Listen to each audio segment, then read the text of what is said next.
The wine hit him before anyone could breathe. A deep red arc cut through the golden rooftop lights, then spilled down Marcus Reed's face, soaking into his navy suit, dripping slowly onto the white tablecloth like something far heavier than wine. 300 people watched.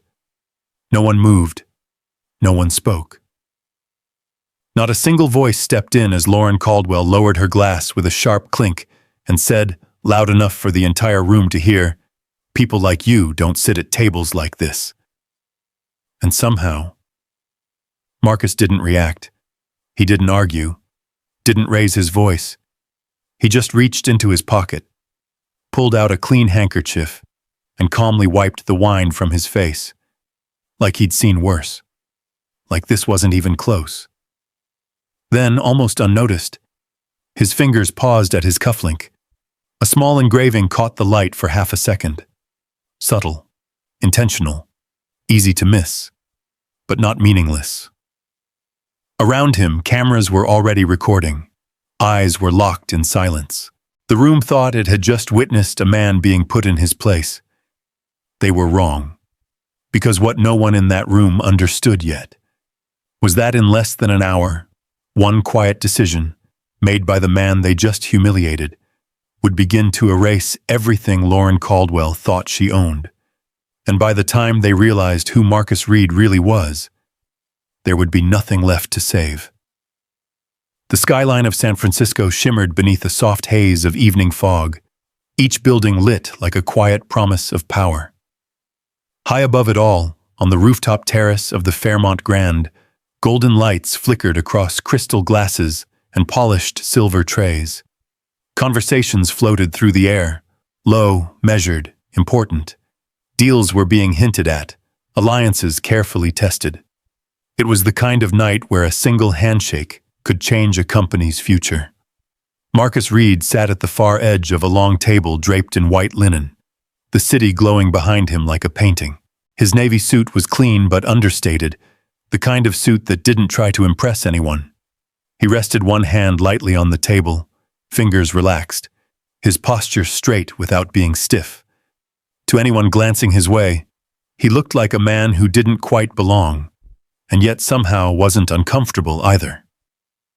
A server passed by with a tray of champagne.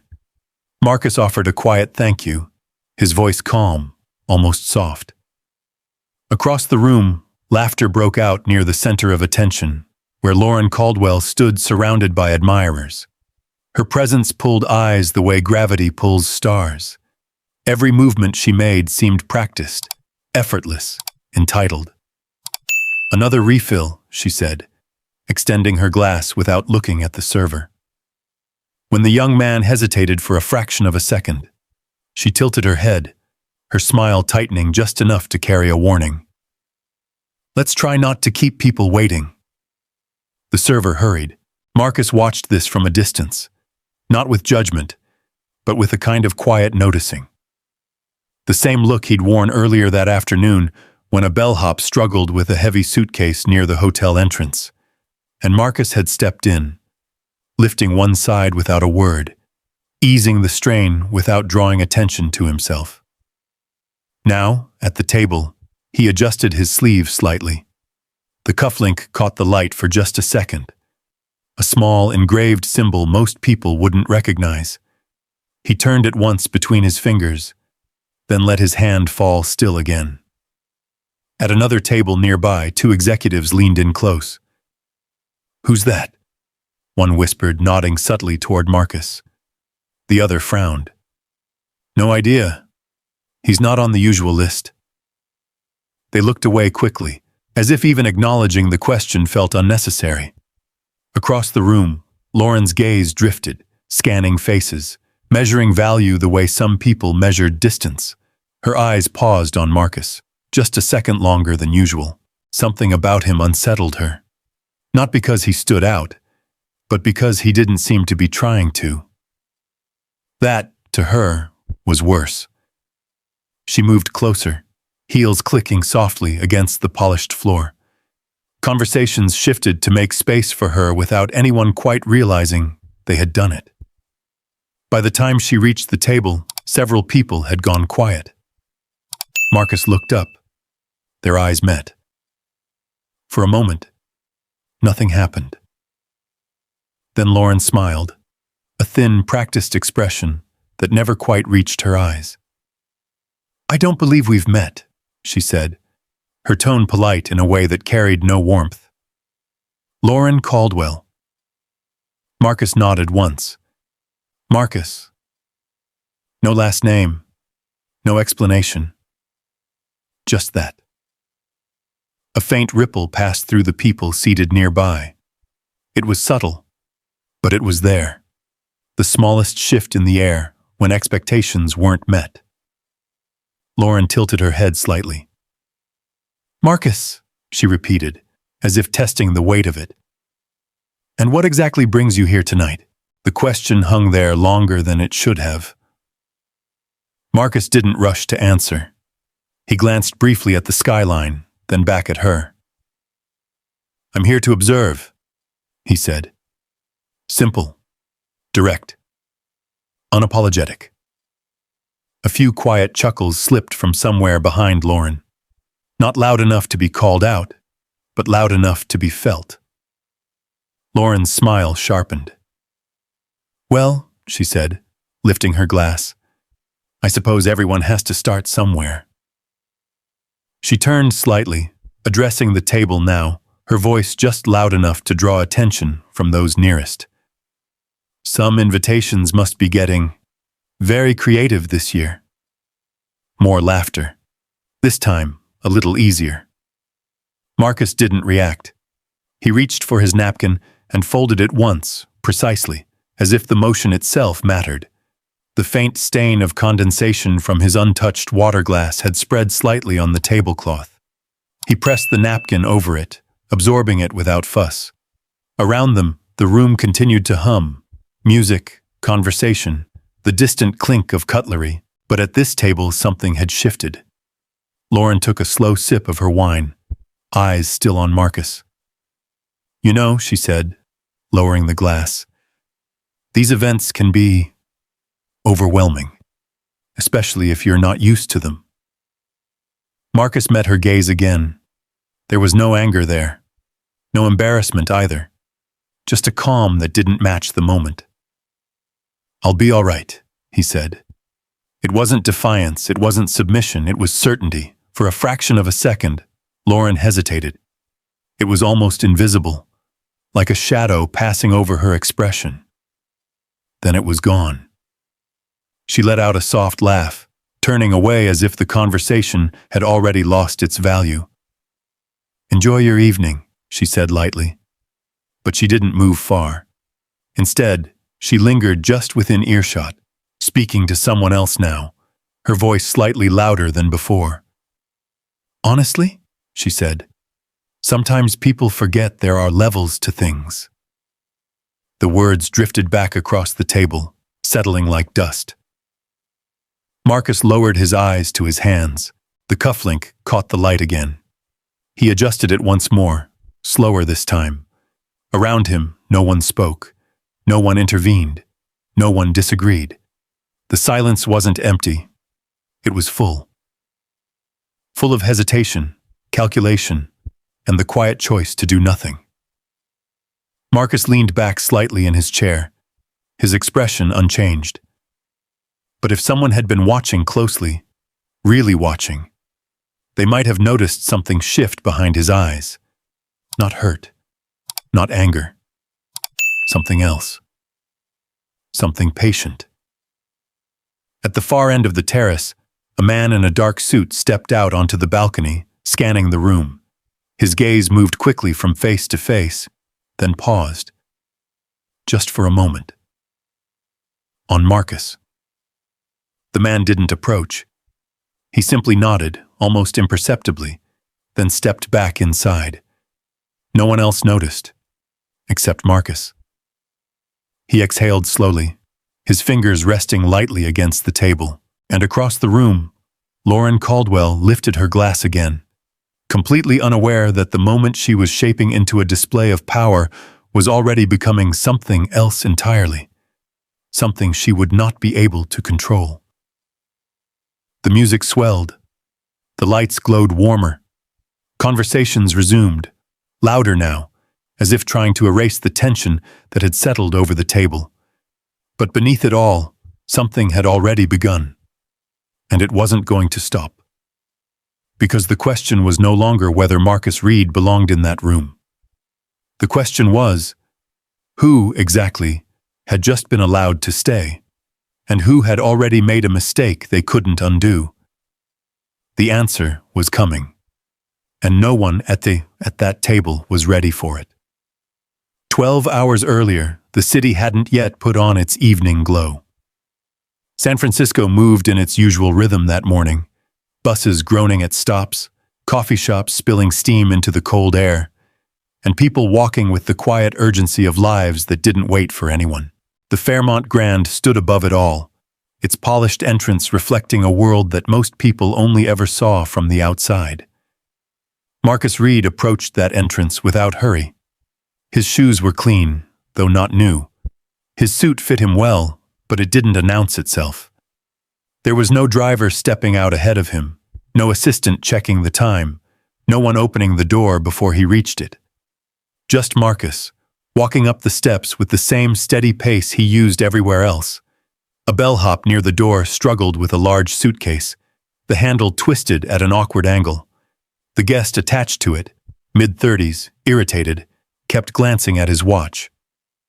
"Come on, man," the guest muttered. "It's not that hard." Marcus slowed, watching for just a second. Then he stepped forward.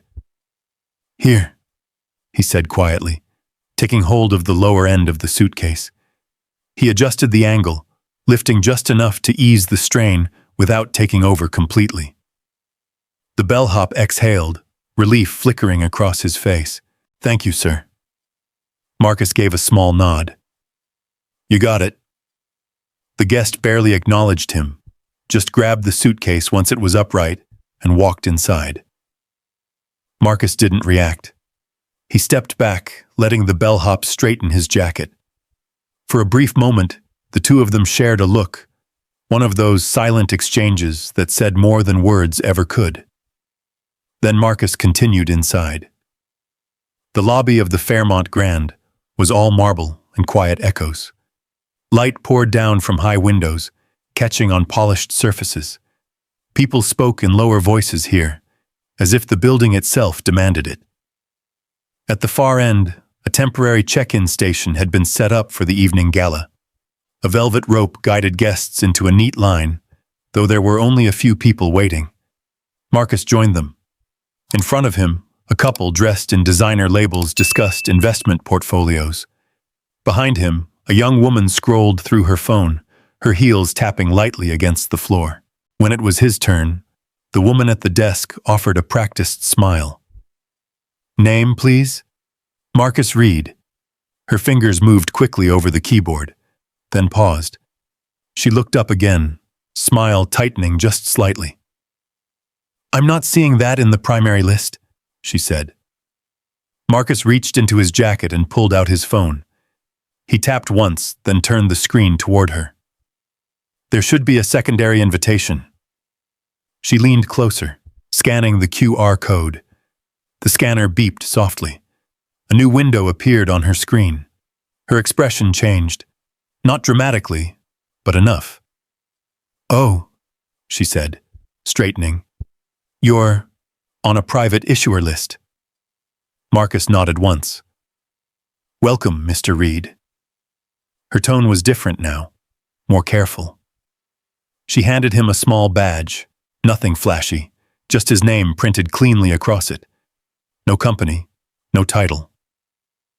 Behind Marcus, the woman in heels glanced up, curiosity flickering across her face. The couple ahead had already moved on, uninterested. Marcus clipped the badge to his jacket. "Thank you," he said. As he turned to leave, a small figure darted past him. A boy, maybe 10 years old, carrying a worn shoeshine kit almost as big as his legs. He moved too fast, his shoulder brushing Marcus's side. The polish box tipped. A dark streak smeared across the front of Marcus's shoe. The boy froze. I'm sorry, sir," He stammered, eyes wide. I didn't mean to. Marcus looked down at the mark. For a moment, the lobby seemed to hold its breath. Then Marcus crouched. Hey, he said gently. It's all right. The boy blinked, confused. Marcus set the shoeshine kit upright and reached for a cloth. He wiped the streak once, slow and careful, then handed the cloth back. Here, he said. You'll get it cleaner than I can. The boy hesitated. You're not mad? Marcus shook his head. It's just a shoe. The boy's shoulders lowered, tension leaving him in a rush. He nodded quickly, kneeling to fix the mark with practiced hands. Nearby, a security guard watched the scene with mild interest, then looked away. When the boy finished, Marcus stood again. What's your name? He asked. Eli. Marcus smiled faintly. Good work, Eli. He reached into his pocket, not for money, but for a small business card. Plain, white, no logo on the front, just a name and a number. He handed it to the boy. If you ever need help with something bigger than shoes, Marcus said, call that number. Eli looked at the card like it might disappear. Okay, he whispered. Marcus gave a final nod and walked toward the elevators. Across the lobby, an older man sat in a leather chair, watching the entire exchange. His suit was tailored, his posture relaxed but alert. The kind of man who had spent years in rooms where decisions mattered. As Marcus passed, the man's eyes followed him. He's early, the man murmured to no one in particular. The words barely rose above the hum of the room. Marcus didn't turn, but if anyone had been paying close attention, they might have noticed the smallest shift in his expression. Not surprise, not confusion. Recognition. The elevator doors opened with a soft chime. Marcus stepped inside. As the doors closed, the reflection of the lobby faded, replaced by polished steel and his own quiet presence. He adjusted his sleeve again, fingers brushing over the cufflink. The engraved symbol caught the light for a split second. Then the doors sealed shut. Upstairs, the rooftop waited. The lights would come on. The music would start. The people would gather, each carrying their own version of importance. And somewhere in that room, lines would be drawn, lines most people never even realized they were crossing. Marcus stood still as the elevator began its ascent. 12 floors, then 20, then higher. The city spread out beneath him, unseen but always there. By the time those doors opened again, the night would begin shaping itself into something none of them could control. And the man they had barely noticed walking in would already be exactly where he needed to be. The elevator doors opened with a soft, polished chime. Marcus stepped out into the quiet hallway leading to the rooftop. The carpet beneath his shoes muted every footstep, thick and expensive, the kind that made people feel important just by walking across it. At the end of the corridor, glass doors reflected the fading light of the evening, the city stretching out beyond them like something untouchable. For a moment, Marcus didn't move. He adjusted his cufflink again, just once, his thumb brushing over the engraved symbol like it meant something only he understood. Then he pushed the doors open and stepped into the night air. The rooftop was still being prepared. Staff moved quickly but quietly, aligning chairs, adjusting table settings, polishing glasses until they caught every trace of light. The wind carried the scent of the ocean mixed with something faintly metallic from the city below. It was cooler up here, sharper, like the air itself had expectations. A woman in a black uniform hurried past him with a tray of empty glasses. One slipped slightly, wobbling near the edge. Marcus reached out instinctively, steadying it before it could fall. "Careful," he said softly. The woman blinked, startled. "Oh, thank you." She looked at him more closely, as if trying to place him. Then she nodded and continued on, already pulled back into the rhythm of her work. Marcus walked toward the edge of the terrace. From here, the city didn't look divided. No neighborhoods, no lines, just light stretching in every direction, like everyone belonged to the same place. But Marcus knew better. He rested his hands lightly against the railing. There had been a time, years ago, when he stood outside places like this, not inside them, waiting for buses that ran late, carrying folders full of resumes that never seemed to matter, listening to people explain politely that he wasn't quite the right fit. He could still hear the words. "You're qualified, Marcus. Just not what we're looking for. We're going in a different direction. It's about company image." Company image. He let out a slow breath. Behind him, voices began to fill the space. The first wave of guests arriving early, those who liked to be seen before the room became too crowded. Marcus stepped away from the railing and moved toward one of the tables near the back. Not hidden, but not central either. A place where he could see everything without being seen too much himself. He sat down. A server approached, offering a menu of drinks. Marcus chose water. "Just water?" the server asked, surprised before he could stop himself. Marcus gave a small smile. "That'll do," the server nodded, quickly correcting his tone. "Of course, sir." As he walked away, two men in tailored suits took seats at the same table. They glanced at Marcus briefly, then turned their attention back to each other. "Did you hear?" one of them said. "Caldwell's closing it tonight." "Has to be." "The drone contract?" the other asked. $3 billion. If they land it, they're set for a decade. The second man whistled quietly. "And if they don't?" The first shrugged. "Then it's not just a bad quarter." They both laughed, though it wasn't entirely a joke. Marcus listened without reacting. His water arrived. He thanked the server again, the same quiet tone he'd used downstairs. More guests filtered in. The hum of conversation grew thicker, layered with the sound of heels on stone and the soft clinking of glass against glass. Music started somewhere behind the bar, low and steady, designed to fill silence without interrupting deals. Marcus's eyes moved across the room. He noticed everything. The way people greeted each other. Not just the words, but the hesitation before them. The quick glances to see who was watching. The subtle shifts in tone depending on who stood nearby.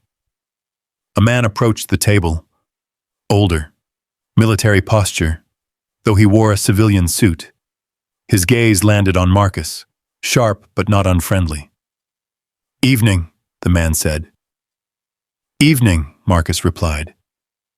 The man hesitated for half a second, then extended his hand. "Good to see you." Marcus stood, shaking his hand once. Firm, brief. "You too." The two executives at the table went quiet, watching. The older man nodded, as if confirming something to himself. Then he moved on without another word.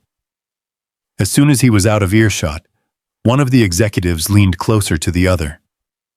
"Do you know him?" he whispered. The other shook his head. "No.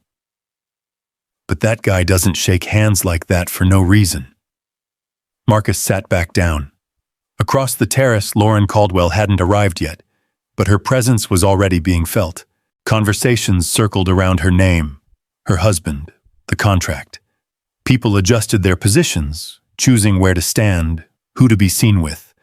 Marcus remained where he was, unmoved. A young woman approached his table, balancing a tablet and a stack of papers. She looked nervous, her badge identifying her as event staff. "Sir," she said, glancing at her list, "I just need to confirm seating assignments. This table is reserved for—" She stopped when she saw the code next to his name. "Oh." Her tone shifted, just like the woman downstairs. "You're exactly where you're supposed to be," she said quickly. Marcus nodded. Thank you. She moved away, still glancing back once, as if unsure what she had just confirmed.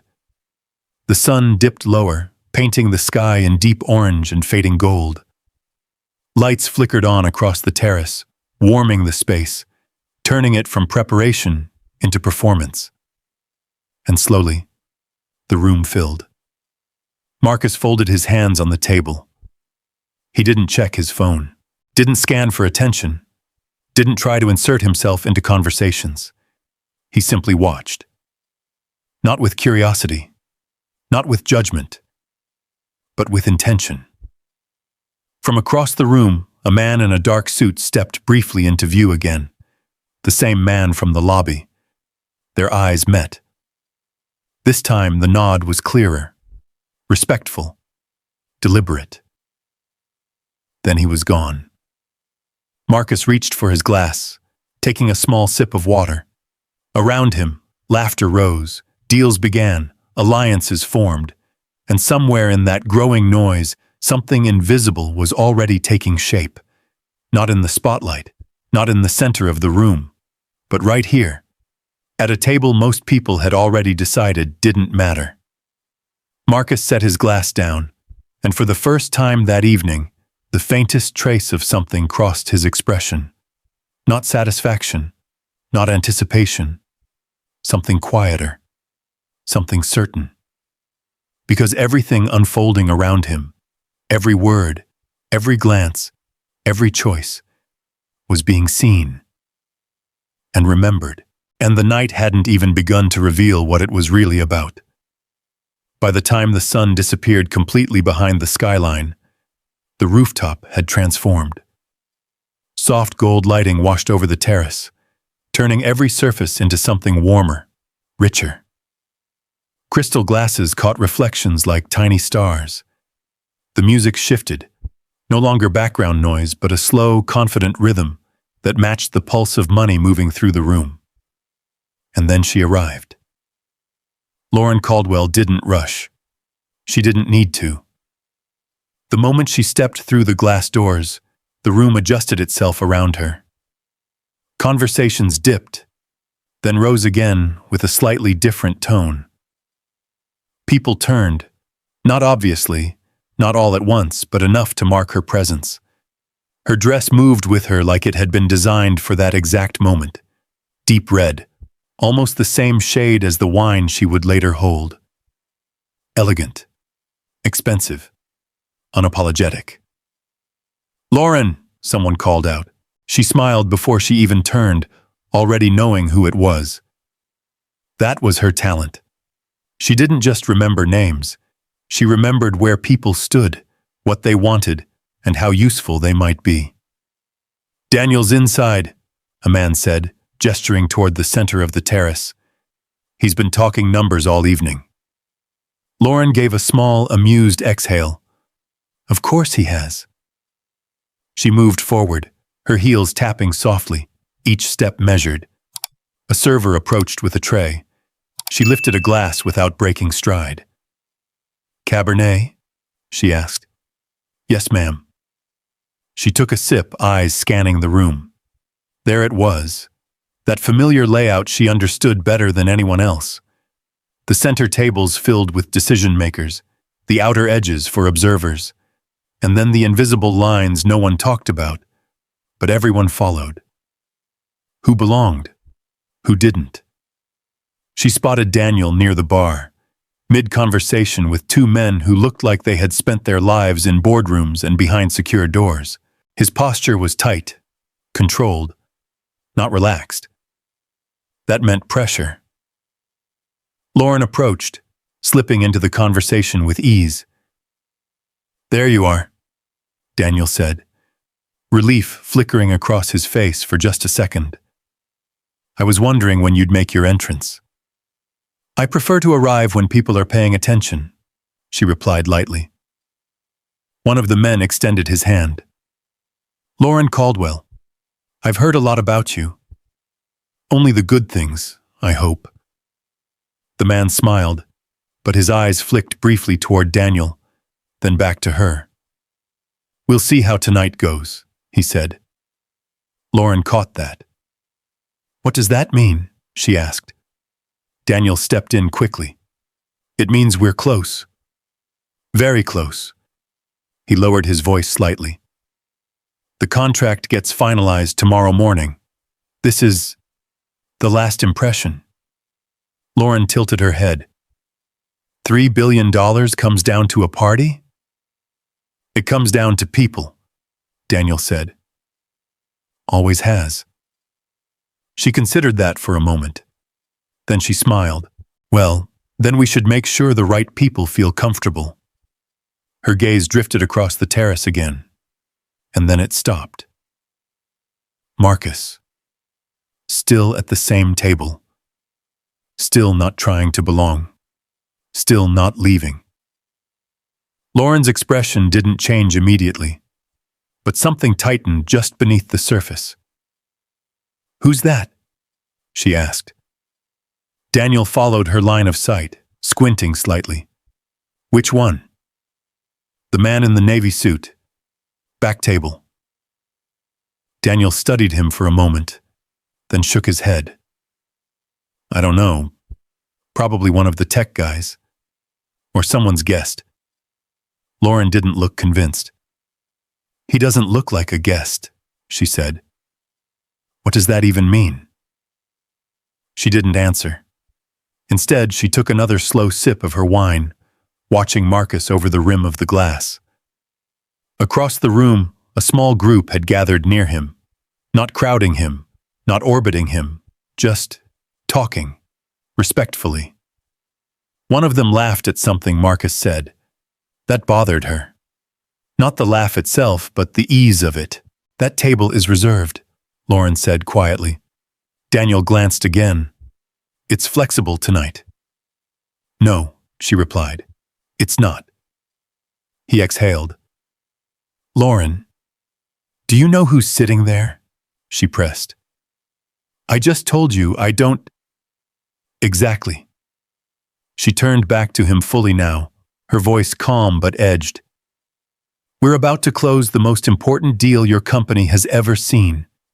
And you're telling me you don't know who's sitting at one of the key tables? Daniel's jaw tightened. It's under control. She gave a small, humorless smile. It never is, she said. Before he could respond, she stepped away. The music swelled slightly as she crossed the terrace again, her path deliberate now. People moved aside without thinking, creating space as she passed.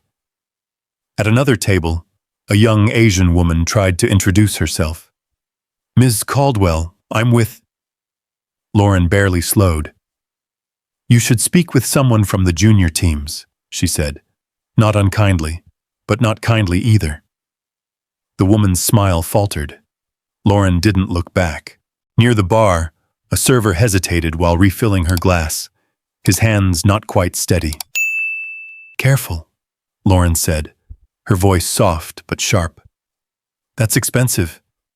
Yes, ma'am. She took the glass and turned. Marcus was still there, still calm, still wrong. Something about him didn't fit the pattern she understood so well, and anything that didn't fit the pattern had to be corrected. That was how order was maintained. That was how people like her stayed where they belonged. She walked closer, stopping just far enough to observe without being obvious.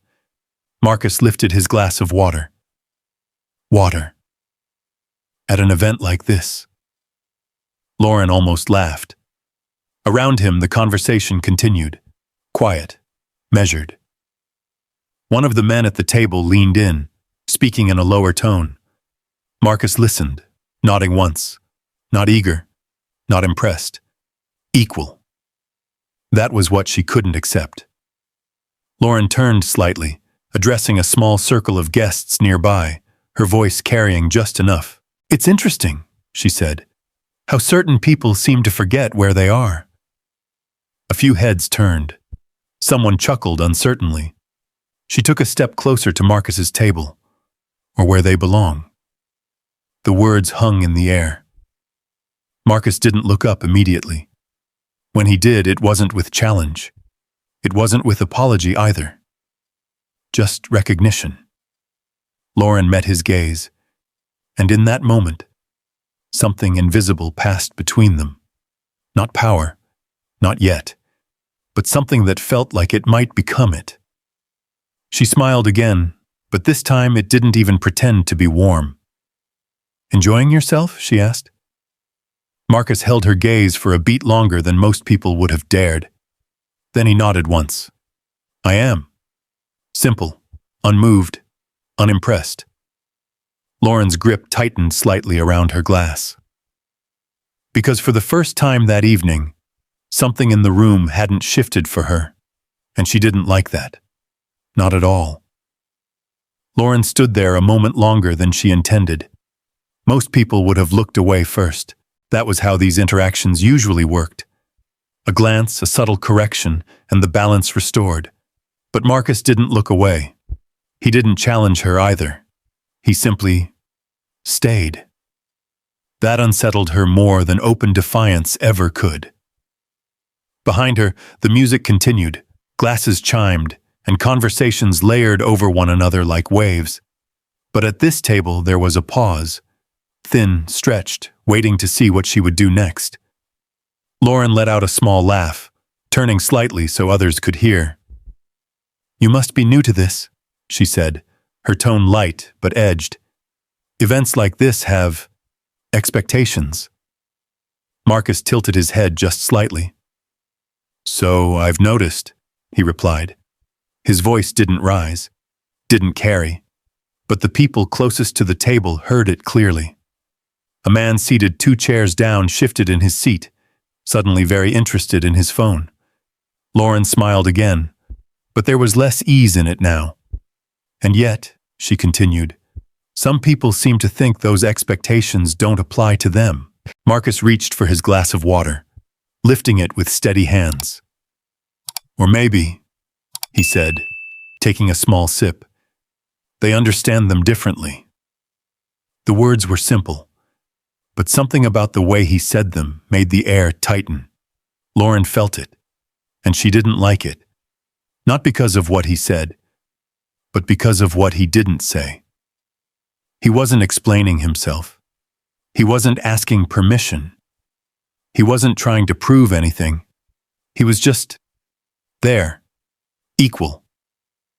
She turned slightly, addressing the group behind her now, drawing more attention. "You know what I find interesting?" she said. "The way some invitations get misinterpreted." A few quiet chuckles answered her. Not loud, not bold, but enough. Lauren stepped closer to the table. "Sometimes," she went on, "people confuse access with belonging." The sentence landed heavier. Now more people were listening. Across the terrace, Daniel noticed. His conversation faltered mid-sentence. He turned, eyes narrowing as he spotted Lauren near the back tables. "What is she doing?" one of the men beside him asked quietly. Daniel didn't answer. He just watched. Back at the table, Marcus set his glass down. He didn't rush, didn't react to the shift in attention. But his eyes moved, not just to Lauren, but to the people around her. He saw them, every one of them. The ones pretending not to listen, the ones half smiling, the ones choosing silence. Lauren followed his gaze, misreading it. "Is something funny?" she asked. "No," Marcus said calmly. "Just familiar." That word caught her off guard. "Familiar?" she repeated. He nodded once. "I've seen rooms like this before." There was no accusation in his voice. That made it worse. Lauren crossed her arms slightly, still holding her wine glass. "Well," she said, "then you should know how they work." Marcus looked at her. Not sharply, not softly. Just directly. "I do," he said. For a second, the noise of the room seemed to dip again. Not silence, but something close to it. A man from another table leaned in, whispering to his companion. A woman near the bar paused mid-sip, her eyes flicking between Lauren and Marcus. Daniel started walking. Not quickly, but with purpose. Lauren felt the shift around her, the attention, the moment, and instead of stepping back, she stepped forward. "Then let me make it clearer," she said, her voice just a little louder now. She gestured toward the table. "This section is reserved for people directly involved in tonight's discussions." A beat. Not observers. The word hung in the air. Marcus didn't move, didn't flinch, didn't even blink. He simply folded his hands on the table again. "And who decides that?" he asked. It wasn't a challenge. It was a question. Lauren let out a soft, incredulous laugh. "I think that's obvious." She looked around, inviting agreement. A few people nodded faintly, not confidently, but enough.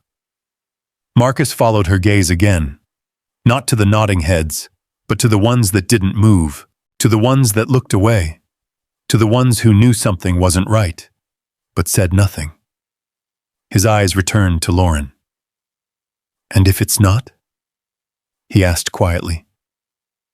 That stopped her. Just for a second. Behind her, Daniel was closer now. "Lauren," he said under his breath as he reached her side, "that's enough." She didn't look at him. "I'm just clarifying," she replied. "Not here," he said. "Not tonight." She finally turned toward him. "You said tonight matters," she reminded him. "I'm making sure it goes the right way." Daniel's jaw tightened. "This isn't the way." Lauren's expression hardened slightly. "Then maybe you're not seeing it clearly."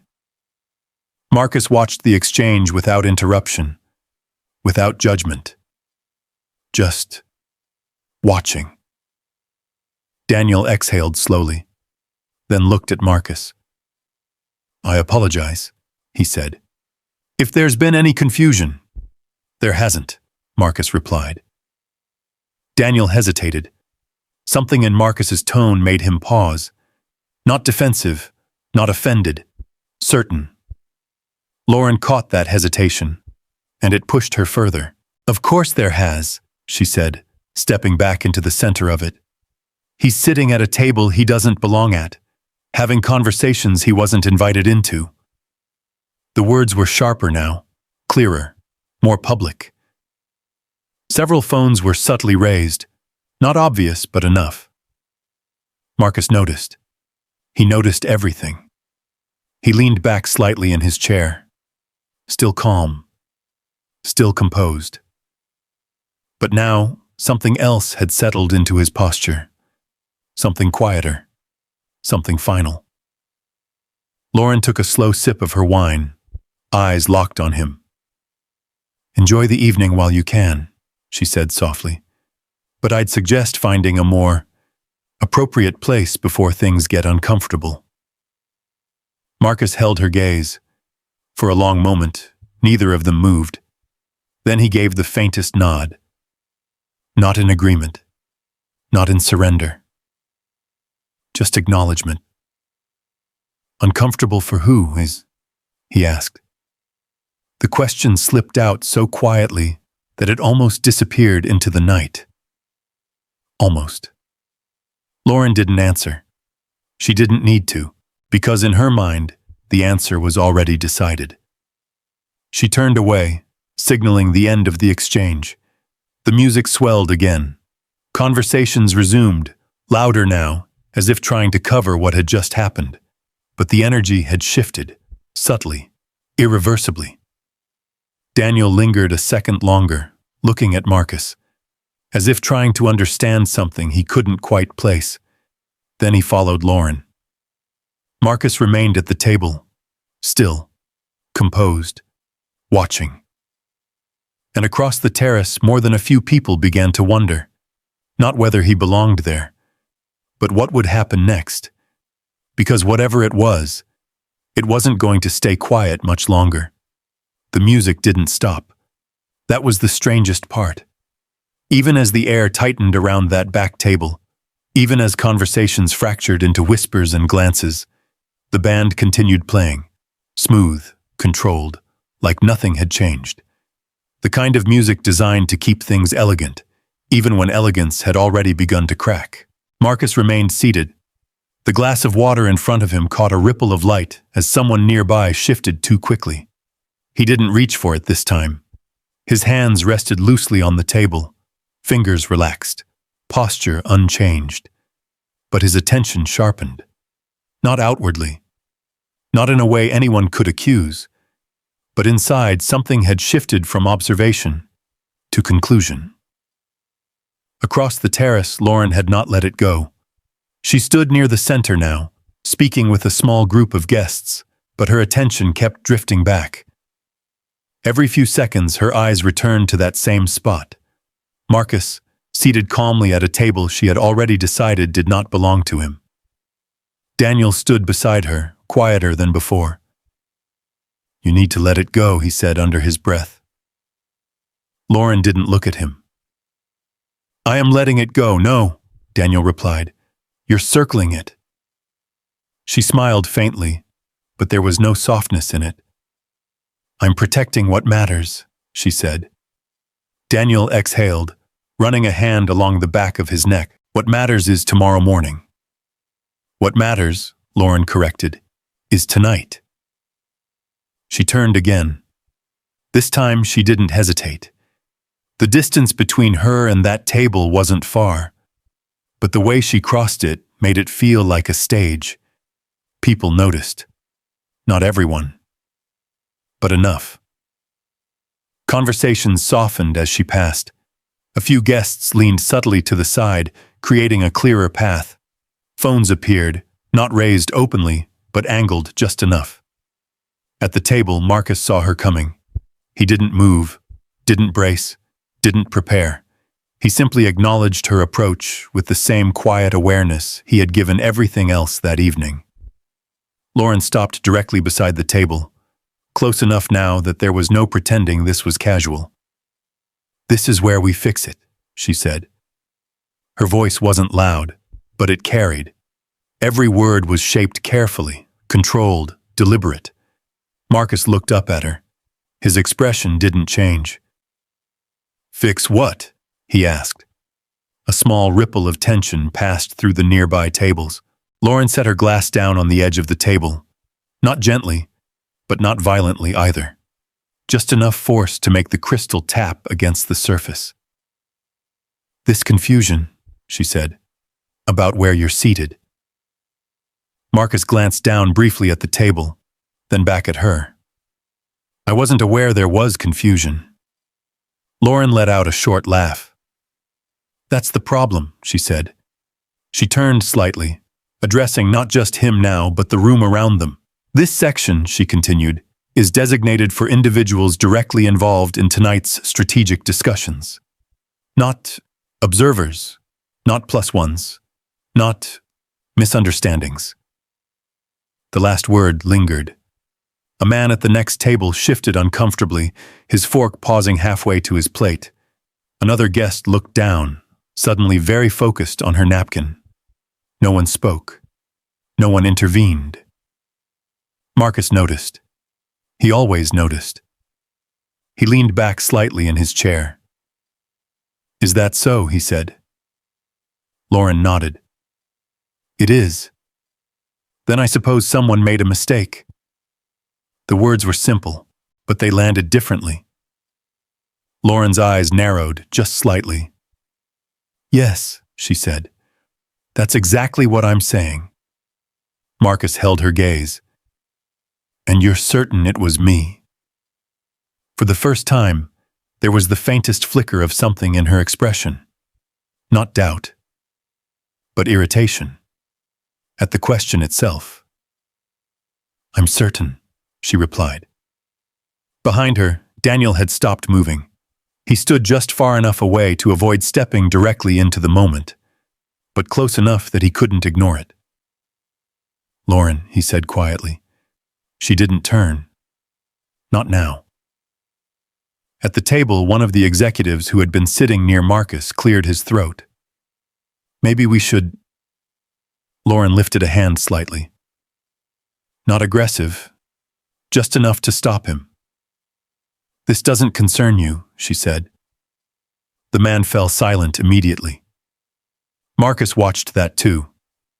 The way authority moved through the room, not just through words, but through expectation. He folded his hands again. Then let me ask you something, he said. Lauren waited. Marcus's voice remained calm. How do you decide who belongs? It wasn't a trick. It wasn't sarcasm. It was a real question. That made it heavier. Lauren tilted her head slightly, studying him. You can tell, she said. How? A pause. Then she smiled again, that same controlled expression. Experience, she said. Position, relevance. Marcus nodded slowly.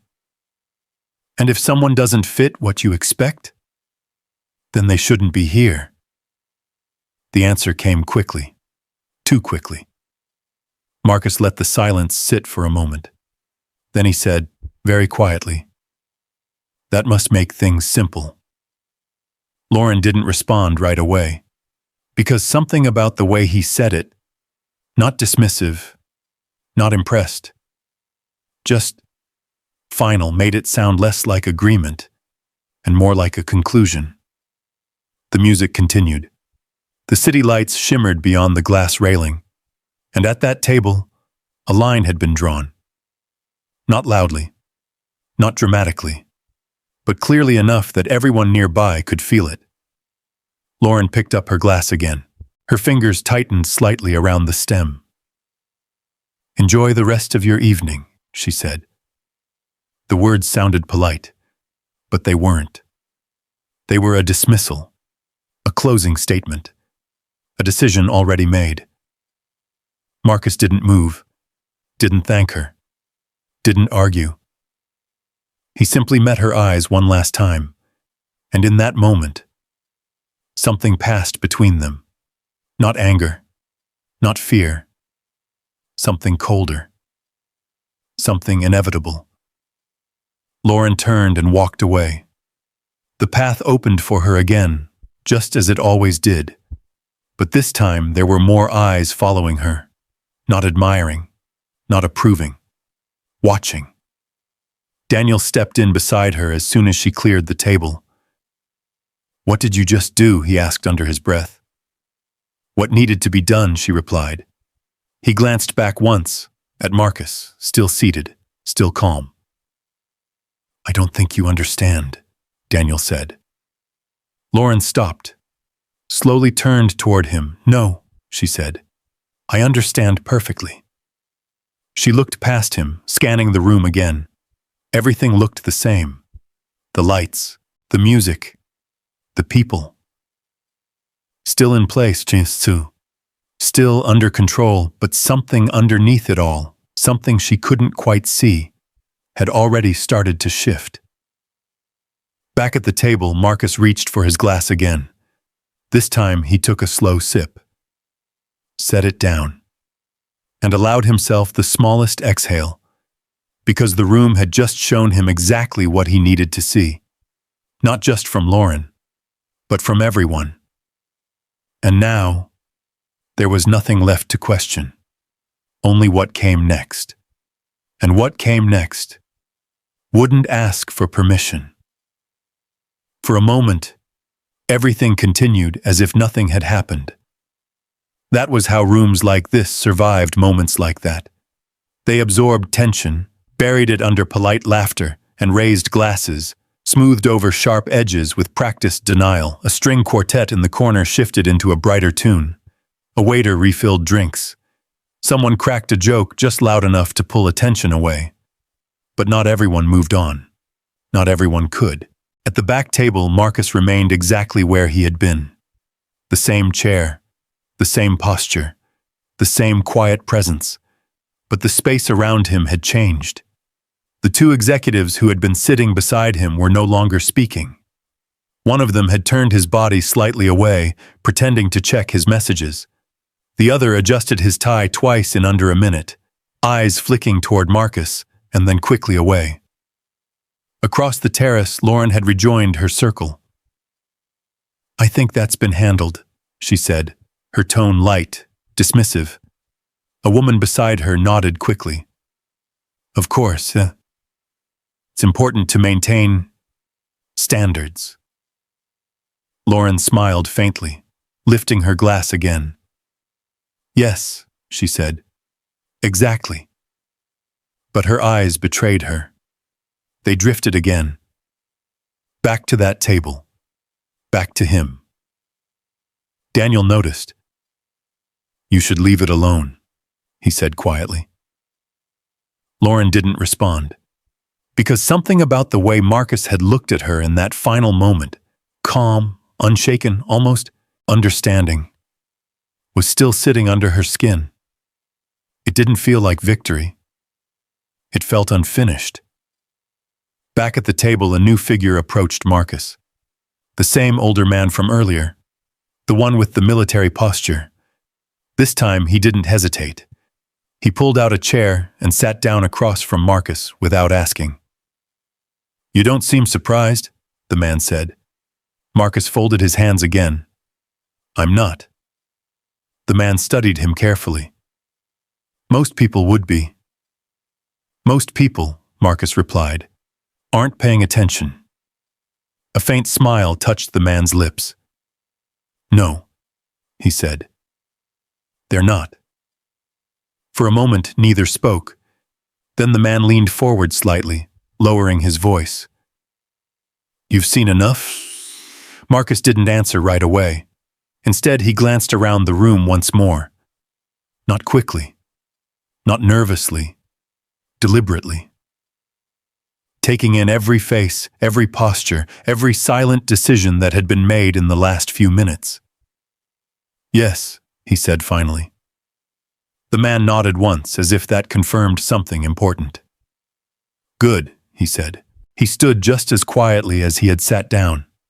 No handshake this time. No formal goodbye.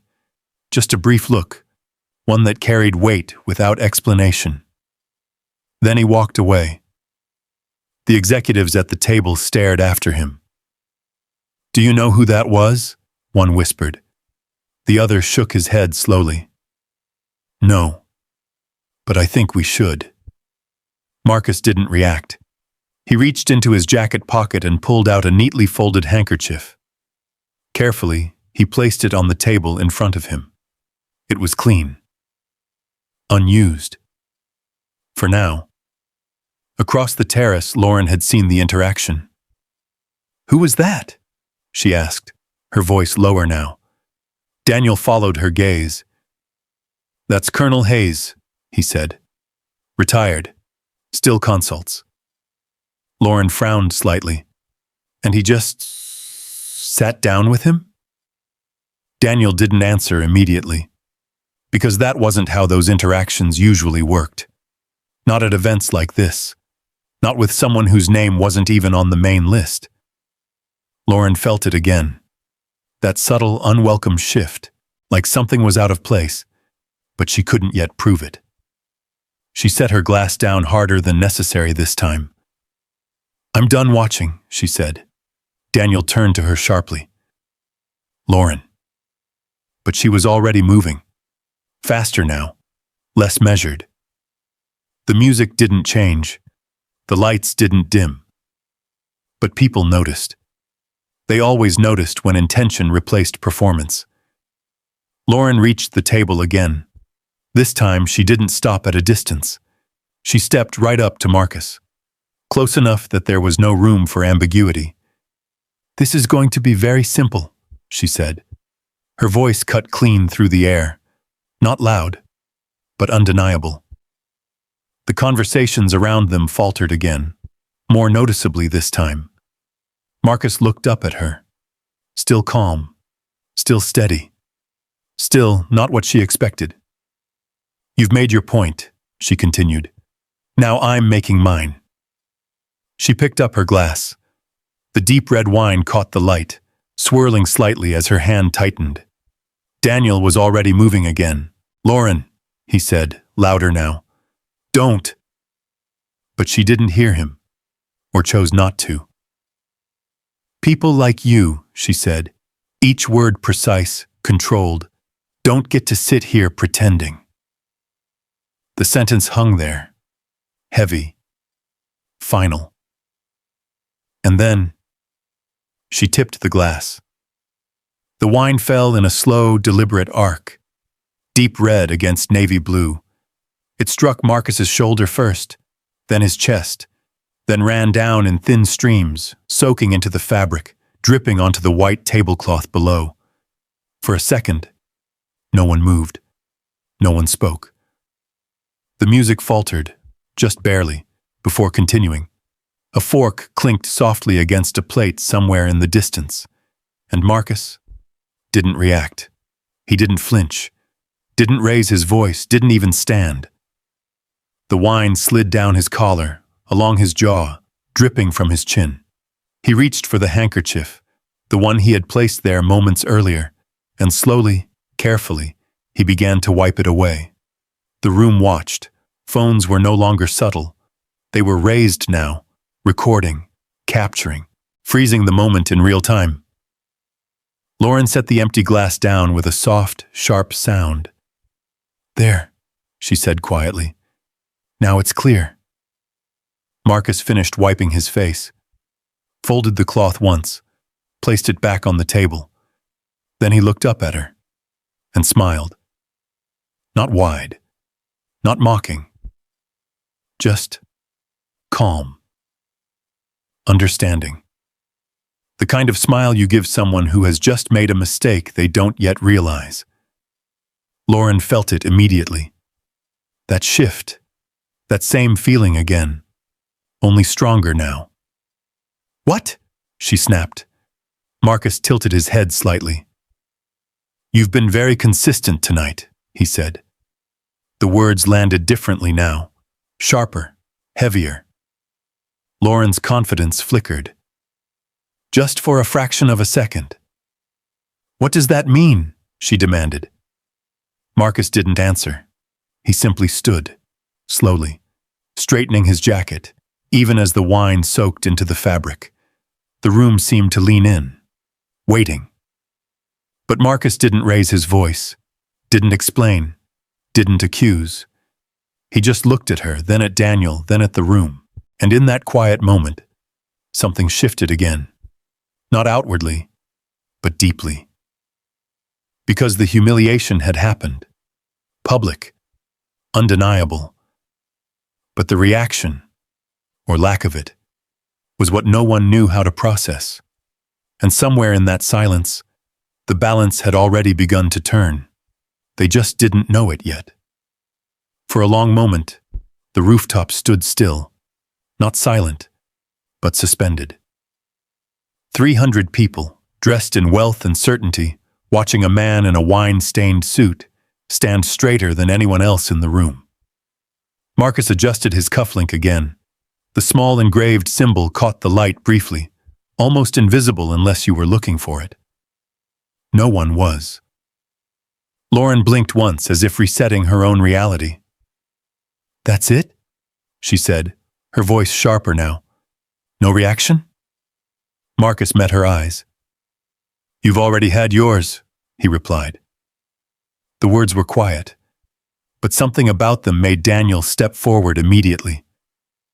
"Marcus," he began, then stopped himself, because he didn't know what to call him. "Sir? Mr. Reed? Or something else entirely?" Marcus noticed the hesitation. Everyone did. Lauren laughed, but it came out thinner this time. "This is exactly the problem," she said, turning slightly to the crowd. "People like him think they can just walk into rooms like this and—" "Lauren." Daniel's voice cut in, firmer now. She ignored him. "Pretend they belong, Lauren." This time there was warning in it, but she was already too far in. Marcus didn't interrupt, didn't defend himself. He simply listened. The same way he had listened all night.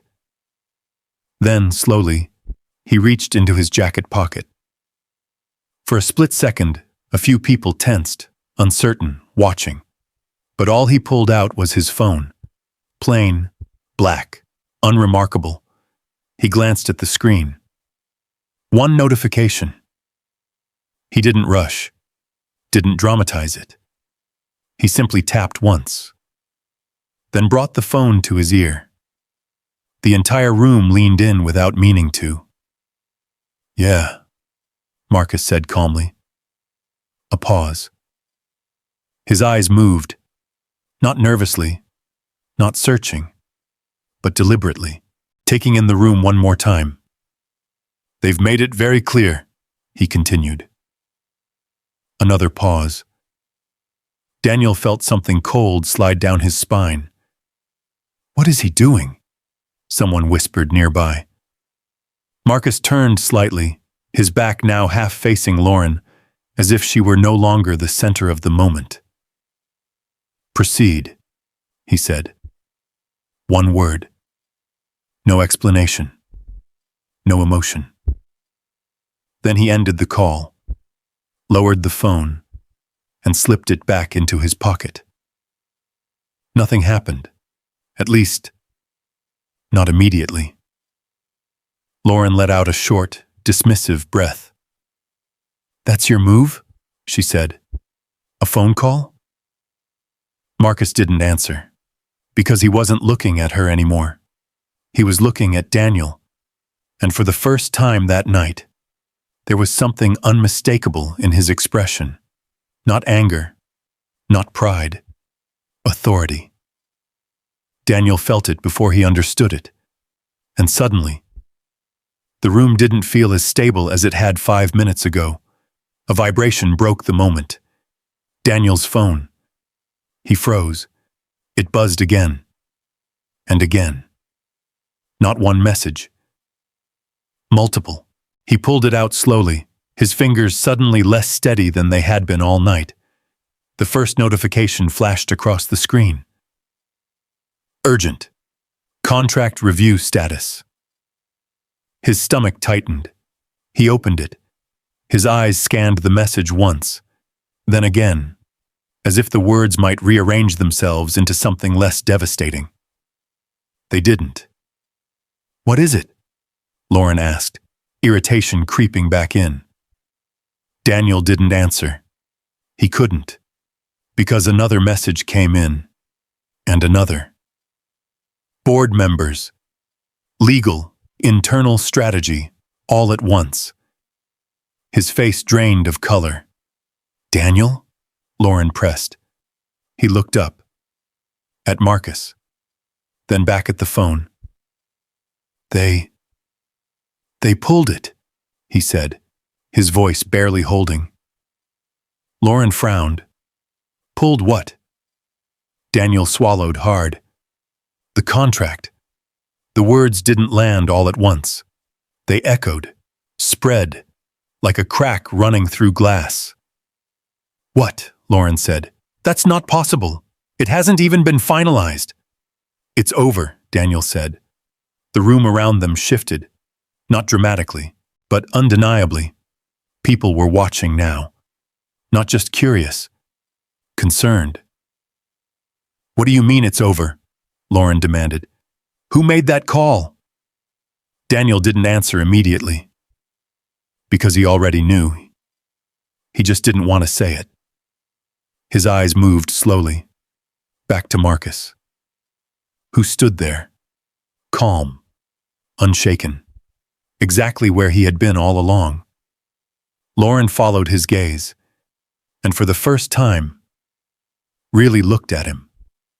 Not as an inconvenience, not as a mistake, but as something she didn't understand.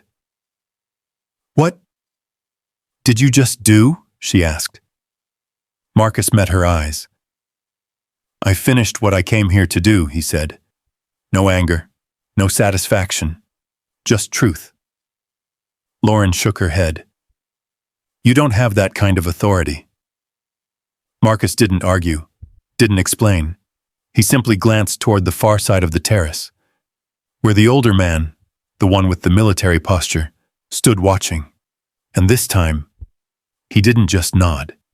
He stood straighter, as if acknowledging rank. Daniel saw it, and something inside him broke open. "No," he whispered. Lauren turned to him. "What?" Daniel's voice dropped. "That's not just a consultant."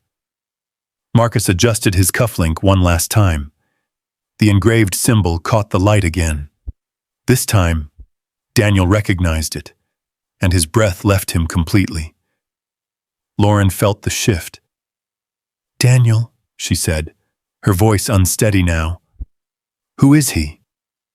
Daniel didn't want to answer, but the truth had already entered the room. "He's not a guest," Daniel said slowly. Lauren's grip tightened around her empty glass. "Then what is he?" Daniel looked at Marcus, then at the room, then back at the messages flooding his phone. And finally, he said it. "He's the one who decides." Silence. Not the polite kind.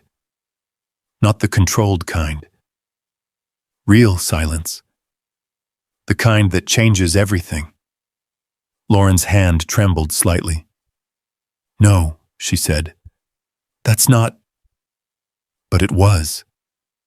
Because across the room, phones were already lighting up, emails being opened, messages spreading faster than anyone could contain, and standing in the center of it all was the man they had tried to remove, the man they had spoken over, the man they had humiliated, without ever asking the only question that mattered: who he really was.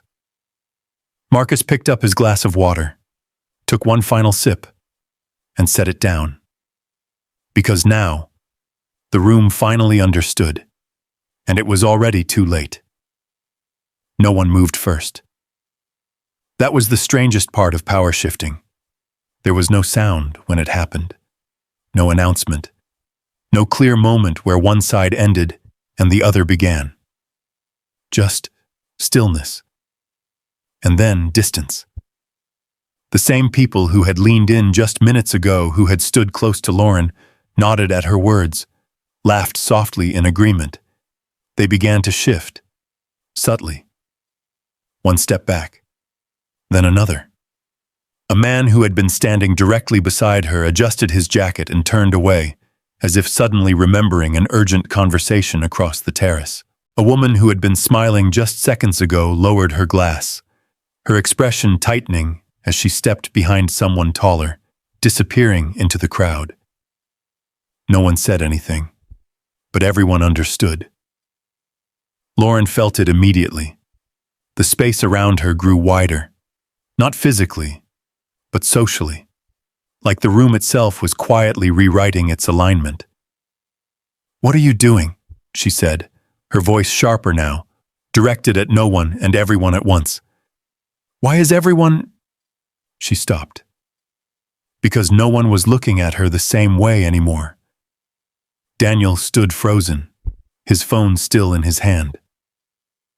More messages continued to arrive, lighting up the screen again and again, each one pulling his attention further away from her. "Daniel," Lauren said, stepping closer. "Say something." He didn't respond. Not right away. Because across the room, Marcus had moved. Not dramatically, not quickly, but enough. He stepped away from the table. The stained jacket no longer seemed like damage. It looked like evidence.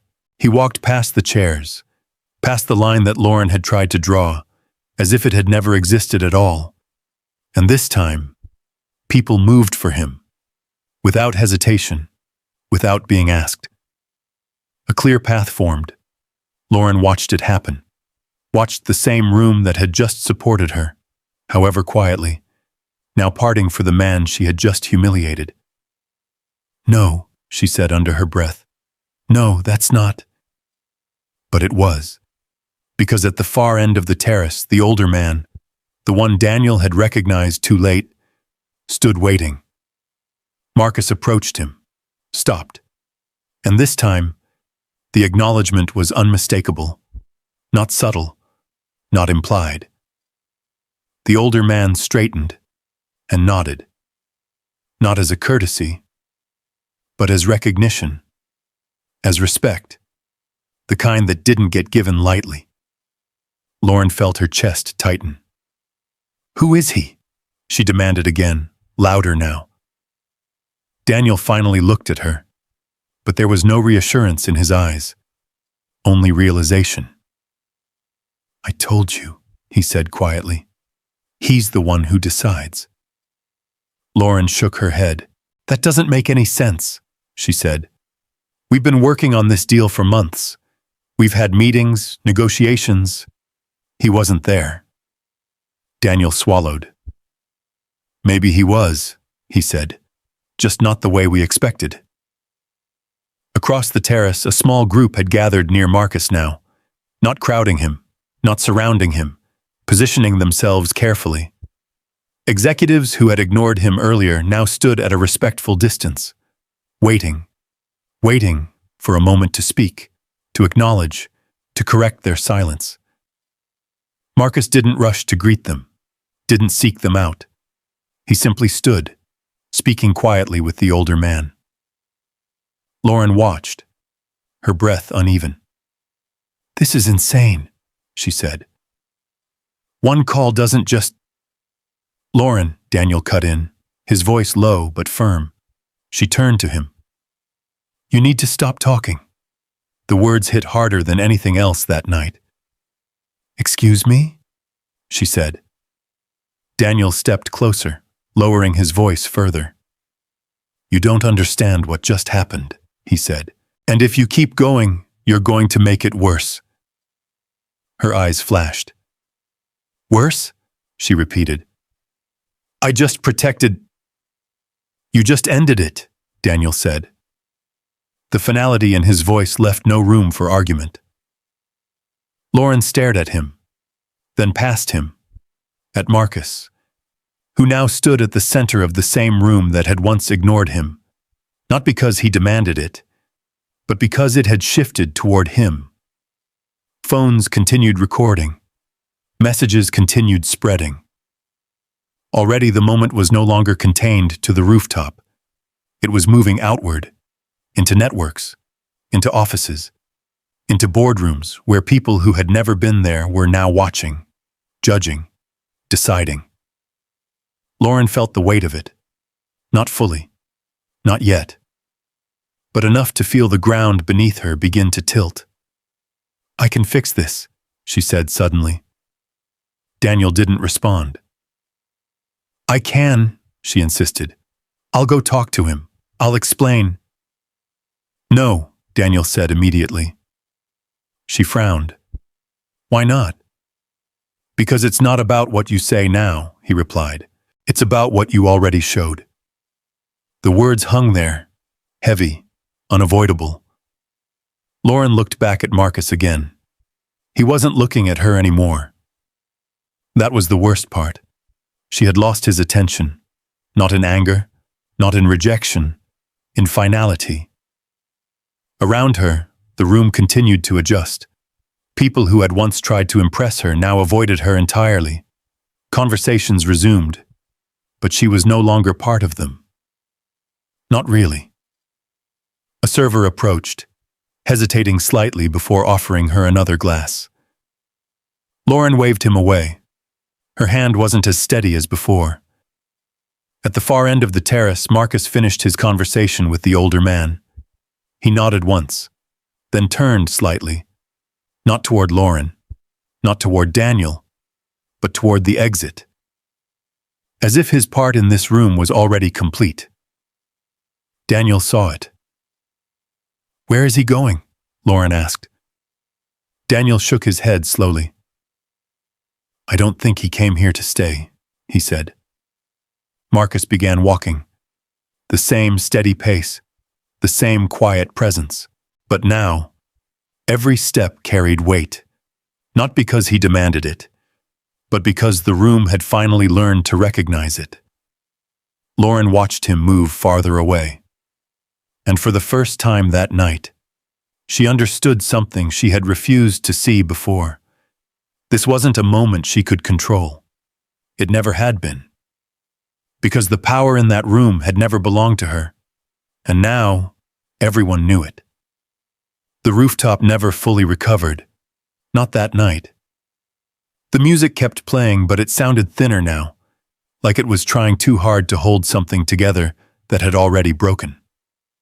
Conversations restarted, but they came in fragments. Shorter, quieter, cautious. Because no one wanted to be the next person caught on camera. No one wanted to be associated with the moment that had already begun spreading far beyond the terrace. Daniel stood in the center of it all, his phone pressed tightly in his hand. Another message. Another alert. He didn't even need to open them anymore. The subject lines alone told him everything. Partnership status review, urgent board request, media inquiry. Response needed. His chest tightened.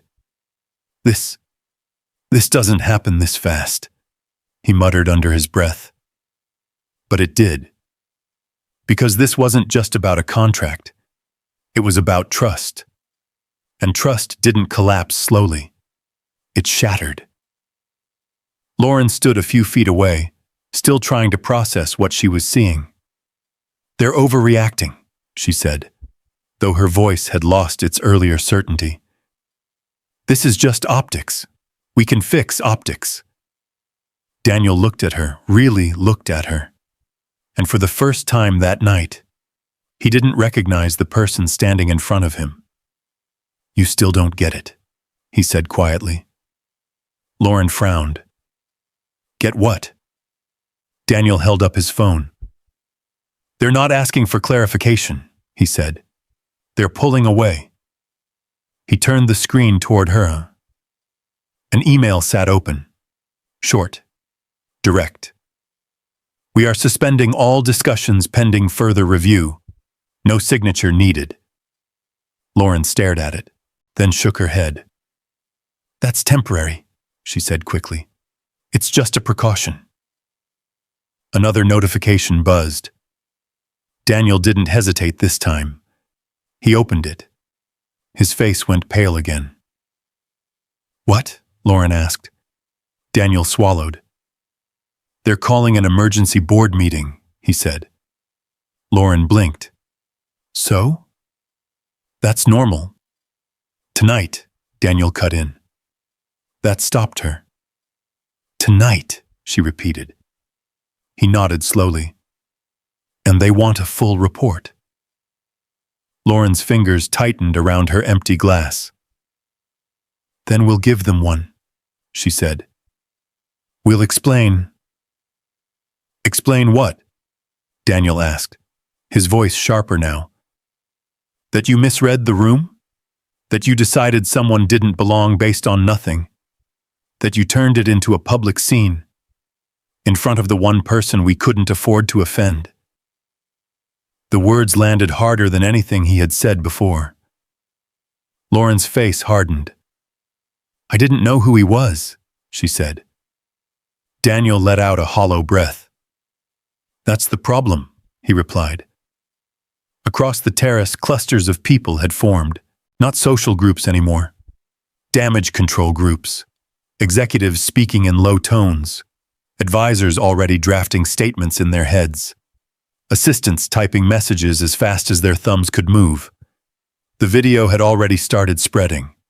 You could feel it, not by seeing it, but by how people reacted. Phones angled slightly downward, eyes flicking up after every notification.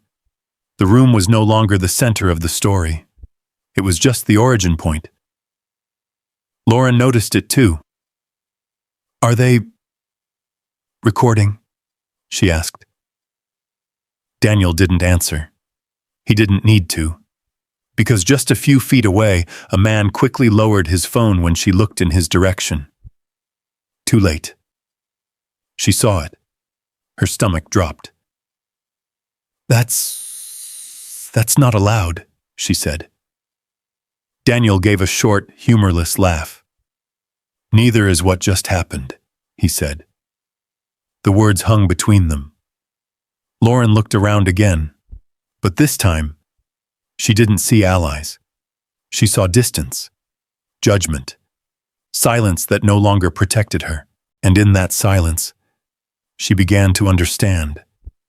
Not everything. Not yet. But enough to feel something unfamiliar creeping in. Fear. Meanwhile, Marcus had already reached the elevator. The doors opened quietly, as if the building itself understood the shift that had taken place above. He stepped inside, alone. No one followed. No one called out. Because the room had already lost the right to ask him to stay. The doors closed, and just like that, he was gone. Back on the rooftop, Daniel's phone buzzed again. This time it was a call. He stared at the screen, then answered. Yes. He listened. Didn't speak for several seconds. Lauren watched him, her breath shallow. Finally, Daniel said, I understand. A pause. Yes. Another pause. Then, we'll cooperate fully. He ended the call slowly. What did they say? Lauren asked. Daniel didn't look at her right away, because the weight of it had already settled. They're opening a formal review, he said. Of what? She asked. Everything. The word echoed. Everything. Contracts, partnerships, internal policies, and now reputation. Lauren shook her head again, but this time it wasn't defiance. It was denial. This is insane, she said. Over one moment? Daniel finally turned to her. No, he said, over what that moment revealed. The truth landed harder than anything else that night. Lauren opened her mouth, then closed it again. Because for the first time, she didn't have a response ready. Around them, the gala continued, but it wasn't the same event anymore. The laughter didn't reach as far. The conversations didn't carry the same confidence, because everyone there had just witnessed something they couldn't unsee, and more importantly, something they couldn't separate themselves from. The dominoes had started falling, and no one, not Lauren, not Daniel, not anyone in that room knew how far it would go. Only one person had known, and he had already walked away. The elevator descended in silence. Marcus stood alone, the faint hum of the cables the only sound in the enclosed space. The city lights flickered across the brushed steel walls, reflecting back at him in fragments. Blurred, broken, temporary. He didn't look at himself. He didn't need to. The wine had dried slightly against his jacket now, darkened into a stain that would never quite disappear. But he didn't brush it away again. He let it stay. A record. A reminder. Not of what had been done to him, but of what had been revealed. Above him, on the rooftop, everything was unraveling. The boardroom didn't wait for morning. It never did when money was already moving. Daniel stood in a private lounge just off the main terrace, the door half closed behind him. Inside, a large screen glowed with faces, board members dialing in from New York, Washington, London. No greetings, no pleasantries, just urgency. Daniel, one of them said, voice tight. We've all seen the footage. Daniel didn't sit. I understand, he replied. Do you? Another voice cut in. Because from where we're standing, your company just failed the most basic evaluation there is. Daniel swallowed. This wasn't a company decision, he said. It was public, the first voice interrupted. And that's what matters. Silence followed. Heavy. Unavoidable. What's the current status of the contract? Someone else asked. Daniel hesitated, then forced the words out. It's been withdrawn. A pause. Not shock, not surprise. Confirmation. And do you know why? The voice pressed. Daniel closed his eyes for a brief moment. Yes. Then say it. He opened them again. Because we demonstrated poor judgment, he said, at the highest level. No one corrected him. Because everyone on that call knew the truth went deeper than that. We are initiating a full internal review, the first voice continued. Effective immediately. Daniel nodded, even though they couldn't see him clearly. I'll cooperate fully. There's more, another voice added. Daniel felt it before it was said. The board is recommending immediate separation from any individual whose actions contributed to this outcome. The words were careful, deliberate, but their meaning was unmistakable. Daniel didn't respond right away, because he knew exactly who they meant. Back in the main room, Lauren stood alone now, completely alone. The people who had once surrounded her had vanished. Not dramatically, not obviously, but thoroughly.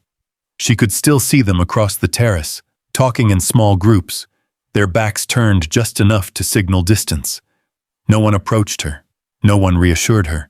Even the staff moved differently around her now, more cautious, more formal, as if unsure how to interact with someone who had suddenly become uncertain.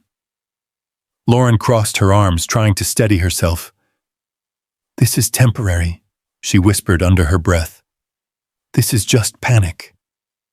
But even as she said it, she didn't believe it. Her phone buzzed. She looked down. Messages. Dozens. Not from friends. Not from allies. From media. From unknown numbers. From people asking for statements. Her chest tightened. This is ridiculous, she said, louder now, as if saying it out loud would make it true. No one answered. Daniel stepped back into the room. Lauren turned to him immediately. Tell them, she said. Tell them this is being handled. Daniel didn't move closer. Didn't soften. We need to talk, he said. Something in his tone made her pause. What about? She asked. Daniel glanced around the room, then back at her. Not here. They moved to a quieter corner, though there was no real privacy anymore. Not tonight. Lauren spoke first. This isn't as bad as it looks, she said quickly. We just need to control the narrative. I'll issue a statement. No, Daniel said. The word landed hard. Lauren blinked. What do you mean, no? I mean no statements, he said. No interviews, no explanations. She frowned. That doesn't make any sense. It does, he replied. Because this isn't something we can spin. Lauren's expression hardened again, defensive instinct kicking in. I didn't do anything illegal, she said. You showed them who we are, Daniel cut in. The words stopped her, because this time, they weren't said in anger. They were said in truth. Lauren opened her mouth, then closed it.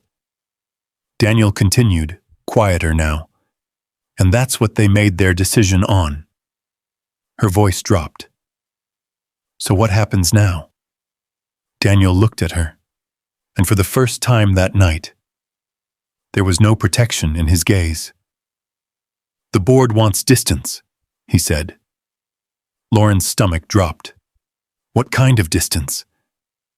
Daniel didn't hesitate. From you. The words hung there. Final.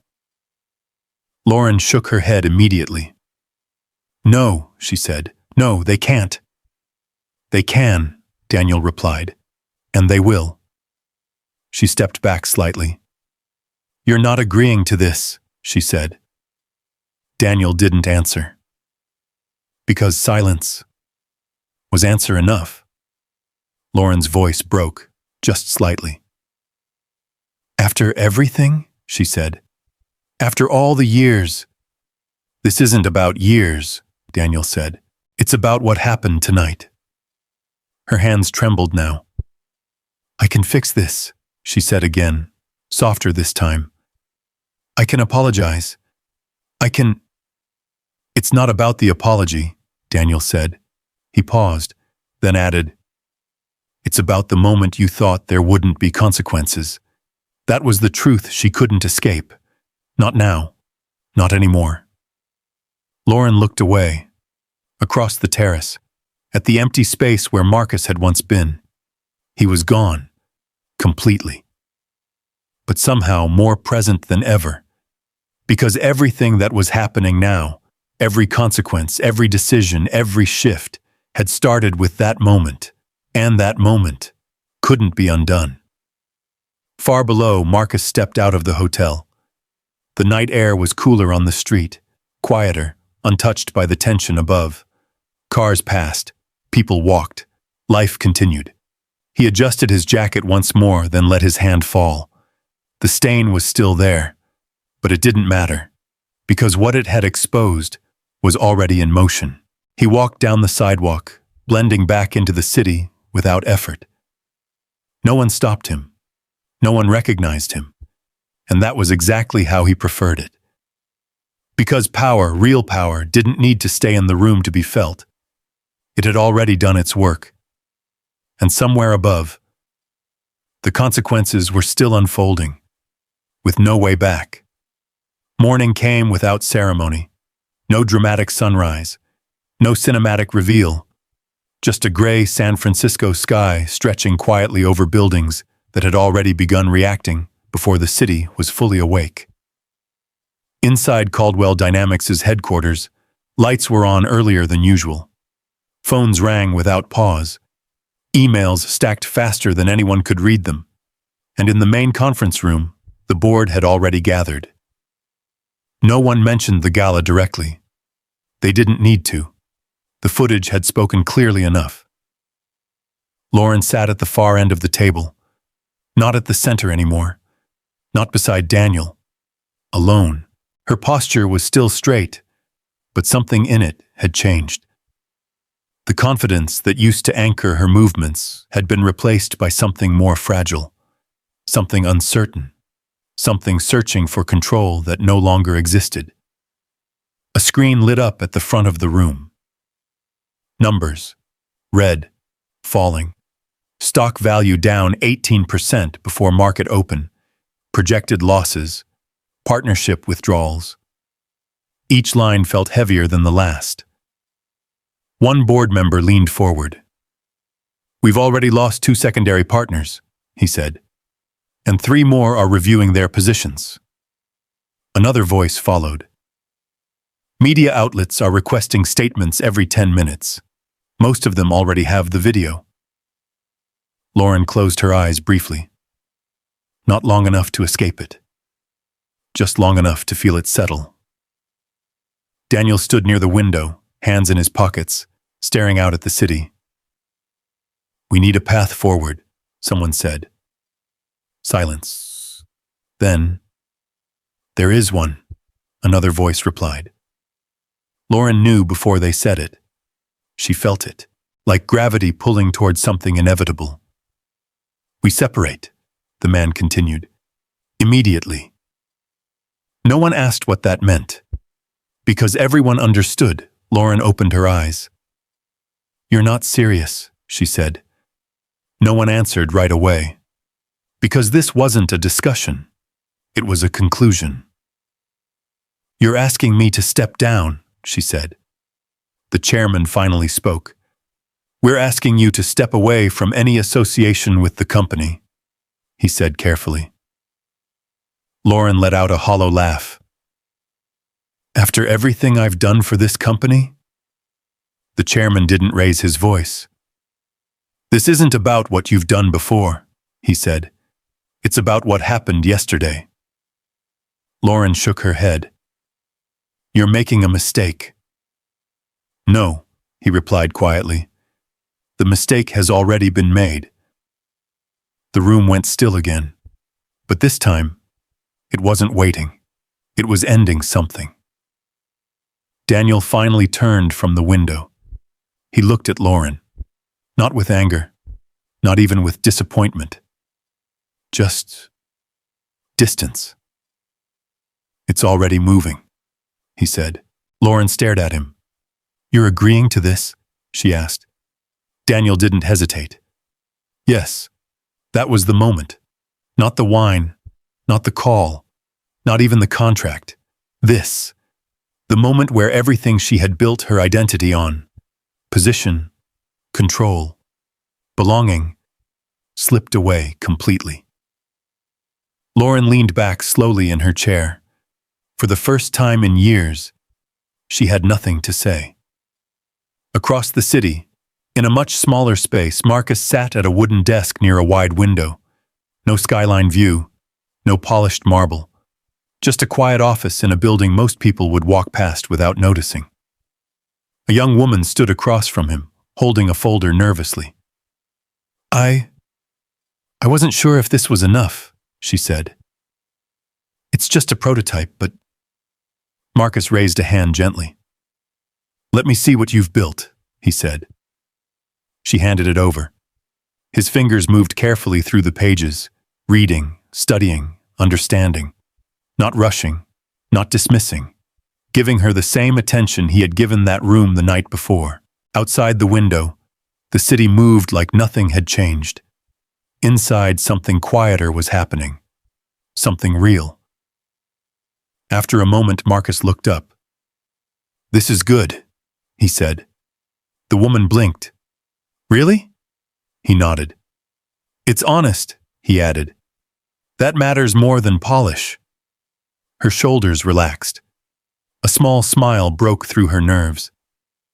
"Thank you," she said. Marcus handed the folder back. "You belong in rooms like this," he told her. The words landed softly, but they carried weight, because he meant them. Not as encouragement, as truth. The woman nodded, holding on to the folder a little tighter. When she left, Marcus stood. He walked to the window, looking out at the same city that had hosted the gala just hours before. Somewhere out there, decisions were still being made, careers ending, reputations shifting, consequences continuing. But he wasn't part of that room anymore. He never needed to be, because the power he carried, the one they had failed to recognize, was never about being seen. It was about what he chose to do when he wasn't. Marcus adjusted his cufflink one last time. The small engraving caught the morning light. Quiet, unassuming, unmistakable. Then he turned away from the window, back to his work, back to the people who needed it, back to a world that didn't care how expensive the room was, only how you treated the people inside it. And somewhere, far above the city, in a rooftop now empty of last night's illusion, the echo of that moment still remained, not in the stain on a jacket, not in the shattered contract, but in the realization that came too late for some, and just in time for others. That dignity doesn't need permission. A real power never has to root itself. It simply waits until the world reveals who deserves it. And in the end, it wasn't the $1 billion room that defined market threat. It was the quiet moment he looked a young founder in the eye and said, "You belong here." Sometimes the real cost of opportunity isn't just what you lose, it's what you never even realized you were standing in front of. And the hardest truth is this: respect isn't tested when everyone is watching, but when you think no one important is. So the next time you meet someone you don't understand the right way, pause for just a second, because you might be standing across from someone like Marcus, and that one moment could define everything that's come after. Have you ever witnessed someone being judged too quickly? Or maybe ever been that person yourself? tell me below. And stay with me because the next story might hit even closer to home.